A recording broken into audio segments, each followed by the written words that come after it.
Angry Joe here, and I'm with the senior producer for Defiance. Rob, how you doing, man? Oh, I'm doing great. Tell me a little bit about Defiance. This is a completely new thing. Like, this is really, really unique because you announced it in combination with Sci-Fi Network, right? So you're gonna have a show and the game, obviously, running at the same time. Can you tell us a little bit about that? Well, let me tell you first about the game, if that's cool. I mean, we're basically a massively online third-person shooter. A lot of words, right? But what it means for us is essentially you're in a huge game space with thousands of other players and with primary shooter mechanics, right? You put your reticle over it, you shoot, you hit. But the thing that really enforces, which you don't have in shooter games, is this kind of social mechanic. You're constantly running across new people, grouping up with them, making friends, building guilds, all the things you don't see in these other shooters. And that's good because I gotta admit, I'm not really a huge traditional MMO guy where you're sitting there and you're clicking a button and watching an animation play out or clicking 1, 2, 3, 4, 5. Not really my thing. I'm more of, fan of the quick, fast action, so that's what yours is. Could you explain a little bit more about what makes your combat so unique? Well, it is, like I said, a straight-up third-person shooter. When you pick up a controller, you know exactly how it plays. If you're playing with mouse and keyboard, same controls you have in the first-person shooter or a third-person shooter. So it's really quick, really easy. I mean, we watch people on the floor, they pick it up, and they're running and going and shooting and all the stuff that you would hope from a simple, fast, fun game.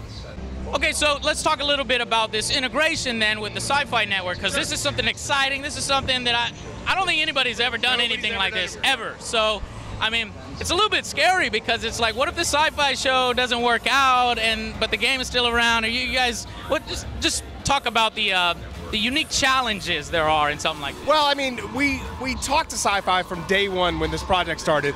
And we basically walked into the office and they said, we don't know anything about games. And we said, we don't know anything about television shows. And so we've kind of, over the years, learned what's necessary to make a successful television show.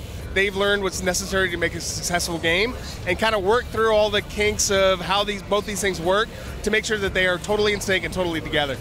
Now, so, for example, is there anything that will happen? Because I've read a lot of material that says that it will have crossover. Yep. Crossover potential, like stuff that happens in the show might show up in the game, stuff that happens in the game might show up in the show. Can you speak to a little bit about those type of unique features? Oh, totally. From a base level, we developed the entire lore around having to do a television show and having to do a game. And they have different needs as far as special effects and post-production and all that kind of stuff. And so when you look at Defiance the show and you look at Defiance the game, the important thing was that the alien species look the same, the flora and fauna look the same, the technology is the same, all the audio, music, all that kind of stuff is the same. But beyond that, we will have crossovers going from the game to the show and the show to the game.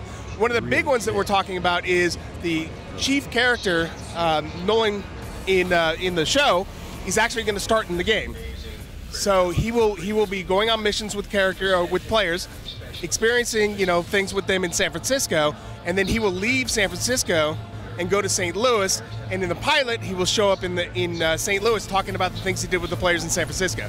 Does this end up successful? Are we going to see, maybe I can put my Angry Joe character and affect something in the game and maybe it gets referenced on the show or something like that? Really successful guilds or clans? Which I got to ask you, are there guilds and clans in the game? Yes, of course there are. I mean, we want that total social experience. But yeah, I mean, we're really talking to them about having that kind of, if we have a guild that's successful in the game, referencing them in the show and saving places within the show that they can totally be referenced. So let's talk a little bit about the enemies in the game. Can you tell us what sort of aliens are these? Do they have a name, and why are they here? What's going on? Why does the world look the way it does? Well, basically what happened was this group of alien species who grew up in a single star system found out that their star system was going to be destroyed and they had to leave. So they built these large arcs to put representatives of their flora, fauna, and species, and the only place they found to go was Earth. And they show up at modern Earth, and they didn't realize we were already here. Yeah, so they have to negotiate colonization rights, all this kind of stuff, and to make a long story short, it doesn't work out. Their arcs get completely sabotaged, they crash down on Earth, their colonization machines start and totally terraform the Earth. Well, that's crazy. It seems a little bit more interesting than your standard, Starship Troopers or something like that, where the bugs are kind of dumb and you have one brain bug. So this is a sentient species. They have their own minds and their own personalities and stuff like that. Oh, totally, and their own cultures within themselves.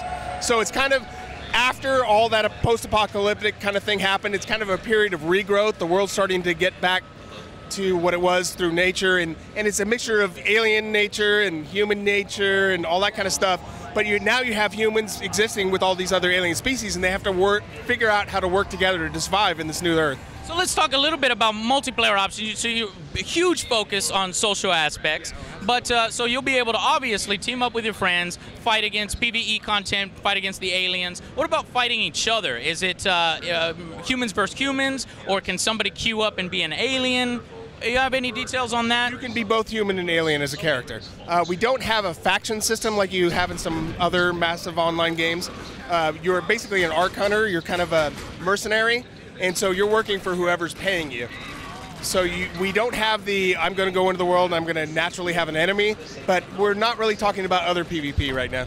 Okay, awesome. Well, hey, what I've seen does look good. I have played it. There are some interesting boss battles. Like, I was just driving around on an ATV, and all of a sudden I saw this massive creature pop out, and I saw other players fighting alongside it.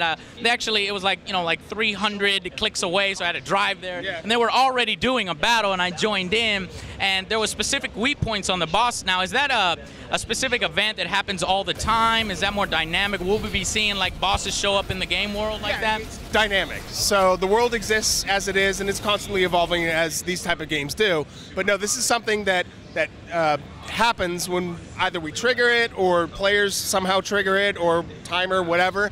It's interesting. It could be sunny day, and all of a sudden it gets cloudy, and the players realize something huge is going on, and these events start happening all over the place.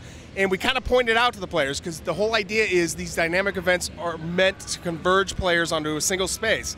So if you're fighting with strangers against this huge event, because it benefits everybody, and so kind of reinforcing that social aspect of, oh, that guy kicks ass, I want to party with that guy. I want him in my guild, that kind of stuff. Exactly. So the game is sounding really interesting, really unique, but obviously a big hurdle is what kind of pricing structure we're going to use here. Is this going to be a subscription model, free to play? We haven't announced that, but I will say that Tryon is very flexible about what the game needs, right? So we have End of Nations, which is free to play. We have Rift, which is subscription.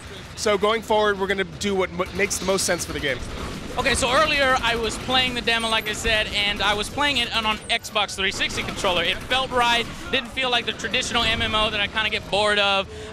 So is this going to be on consoles? Because, it seems like it's been really hard to get these sort of MMOs on consoles, especially with Microsoft or the Xbox. Well, actually, on the show floor, right over there, right next to us, are Xbox consoles, PlayStation 3 consoles. So it's running on an Xbox, it's running on both of those consoles right now. So will it come out for the Xbox 360, PlayStation 3? And PC. Yep, definitely.